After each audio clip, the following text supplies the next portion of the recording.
Assalamualaikum warahmatullahi wabarakatuh. Dan ini adalah kisah wali yang namanya tertera di Lauhul Mahfuz sebagai penghuni neraka. Ada seorang sufi bernama Syekh Abdul Aziz Ad-Dabagh. Beliau dalam kalangan tokoh tasawuf termasuk ulama kelas atas, wali min auliyaillah, ahli ibadah. Suatu ketika, malaikat melihat namanya di lembaran kitab Lauhul Mahfuz ada dalam deretan penghuni neraka. Melihat hal tersebut, malaikat merasa kasihan dan mendatangi Abdul Aziz Ad-Dabagh. Malaikat berkata, "Wahai Abdul Aziz, untuk apa engkau ibadah sampai segitunya? Sedangkan aku lihat namamu di lembaran Lauhul Mahfuz, engkau adalah penghuni neraka. Mau engkau ibadah bagaimanapun, engkau tetap akan masuk neraka." Kemudian Abdul Aziz menjawab, "Wahai malaikat, surga dan neraka bukan urusanku. Aku diciptakan oleh Allah Subhanahu wa Ta'ala hanya untuk beribadah kepada Allah Subhanahu wa Ta'ala. Sebagaimana Allah Subhanahu wa Ta'ala berfirman, tidaklah aku ciptakan jin dan manusia kecuali hanya untuk beribadah kepadaku. Mau aku masuk surga atau neraka, itu haknya Allah." Dan subhanallah, beliau benar-benar ikhlas dalam beribadah.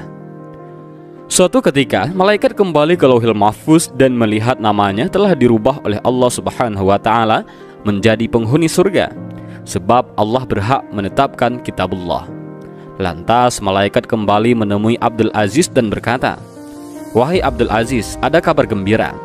Baru saja aku melihat namamu oleh Allah telah dirubah menjadi penghuni surga." Abdul Aziz menjawab, "Alhamdulillah, tapi sekali lagi malaikat, surga dan neraka bukan urusanku. Aku beribadah hanya untuk menggapai ridhonya Allah Subhanahu wa Ta'ala.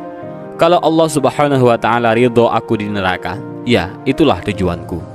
Malaikat pun takjub dengan keikhlasan Abdul Aziz dalam beribadah dan berkata, "Wahai Abdul Aziz, ikhlasmu inilah yang membuat Allah ridho dan merubah namamu menjadi penghuni surga."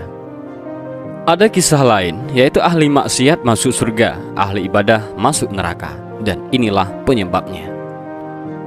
Rasulullah SAW pernah berkisah tentang dua orang bersaudara dari kalangan Bani Israel. Yang satu sering berbuat dosa, sementara yang lain sebaliknya, sangat tekun beribadah.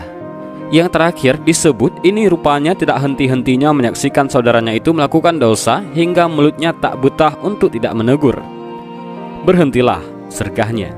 Teguran itu seolah hanya masuk melalui telinga kanan dan keluar lagi lewat telinga kiri.